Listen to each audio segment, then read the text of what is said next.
So we were very saddened to learn of the passing of Rene Auberjonois over this past weekend. We've encountered him at conventions, just such a thoughtful, sweet man, and we really would just want to celebrate him and the character that he brought to life in Odo. So Cam, why don't we go through some of our top Odo episodes? Why don't we kick it off with you, sir? Okay, well, I'll start with A Simple Investigation, an episode I've always really loved, which is sort of a film noir story of Odo meeting a woman. It's the first time that he really kind of has a romantic interest on the show. And there's so much, for kind of a one-off mystery episode, it has such like a haunting ending, really emphasizing Odo as a man alone. Yeah, that's certainly on my list as well. And another one on mine is His Way, which, relating to Odo kind of love stories. This is the episode where he gets together with Kira, and it's him on the holodeck with Vic Fontaine, learning, playing the piano, learning how to loosen up. Musical comedy episode. So good, so character-based, really wonderful episode. It's also showcasing Odo in a way we haven't seen him before. So you've taken two right off my list. I'm going to go over to The Begotten. This is, of course, where we have the appearance of yet another changeling infant, and he essentially gives Odo back his powers now that Odo has turned into a solid. And I just... Rene Auberjonois, like, acting with this pile of goop, that is a hard thing to pull off, and he just does it so amazingly. And I think one that's very, very important to think about, though, is The Die Is Cast. This is the two-parter.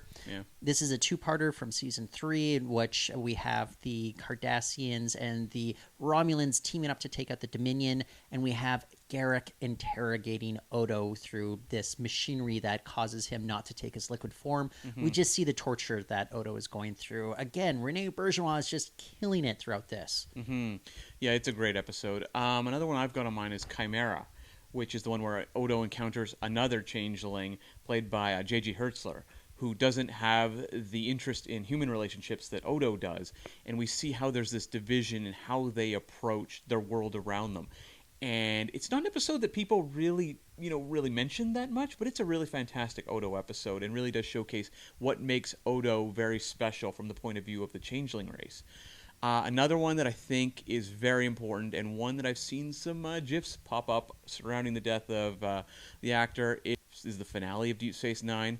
And we see, of course, the famous scene of Odo in the tuxedo saying goodbye to Kira. So yeah, What You Leave Behind is one of the greats. How does the room not get dusty if you're watching that scene right there, Cam? Yeah. One that I think sometimes gets forgotten about, but I think it's very important to Odo's character and the way that we understand it, is Necessary Evil. It's essentially the Deep Space Nine flashback episode to Tarek Noor, and we understand, A, how Odo starts to get into law enforcement, and then B, his feelings for Kira start to make an appearance. This is all the way back in season 2.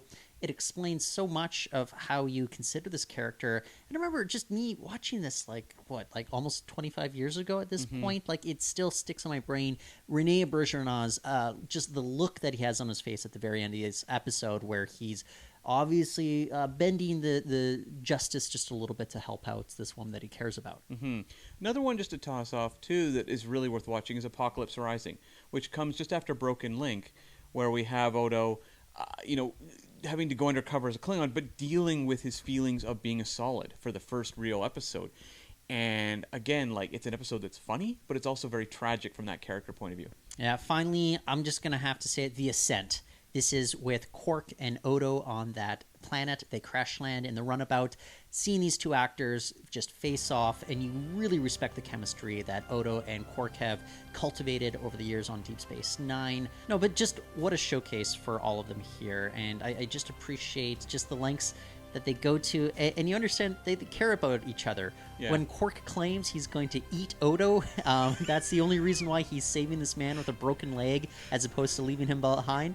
You kind of have to believe it, but you know the truth there. And I just appreciate just moments like that we get from a character like Odo that he brings out of people. Well, they were such a great act, the two of them together on the show throughout, and to see the two of them together, two actors who had a lot of affection for each other in real life, getting to play off one another. It's just a great, portrait of on-screen chemistry. Yeah, so Rene, we just can't help but, be saddened by this, but we just still honor you going forward.